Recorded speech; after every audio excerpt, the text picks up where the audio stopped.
అనకాపల్లి జిల్లా బుచ్చయ్యపేట మండలం వడ్డాదిలో 16 లక్షల మంజూరైన జగనన్న కాలనీ సీసీ రోడ్డు నిర్మాణాన్ని కూటమిలో వాగ్వాదం జరిగింది. టీడీపీ జిల్లా అధ్యక్షుడు, రాష్ట్రం హౌసింగ్ బోర్డు చైర్మన్ బత్తుల తాతయ్య బాబును రోడ్డు శంకుస్థాపన కార్యక్రమానికి పిలవకపోవడం కారణంగా ఆయన వర్గీకులు రోడ్డు నిర్మాణం ఆపివేయగా ఎమ్మెల్యే రాజు వర్గీయులు రోడ్డు నిర్మాణాన్ని కొనసాగించాలని ప్రయత్నించారు. ఘటనా స్థలానికి చేరుకున్న పోలీసులు పరిస్థితులను మధ్యవర్తిత్వం చేశారు.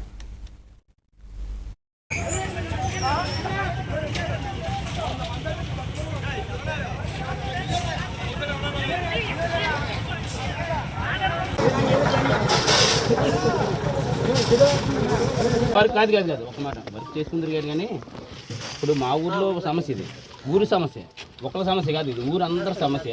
ఒక పార్టీ, తెలుగుదేశం పార్టీ సమస్య ఇది. ఒక మాట ఎమ్మెల్యే గారితో మేము మాట్లాడుకుంటాం.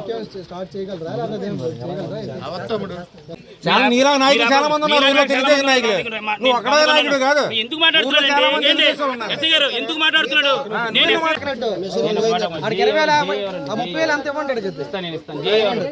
ఎవరు డబ్బులు ఎవరమ్మా? కృష్ణులు ఎవరు 30,000 ఎవరికి? నేను రోడ్డు నేను అడిగిన ఒక సమాధానం చెప్పండి. నేను అలా కాదు, నీ ఫోన్ ఇప్పుడు తిరగొంచండి, మీరు మెటీరియల్ లేబర్ గురించి మీరు వదిలేయండి. నేను రోడ్డు ఇప్పుడు ఇదే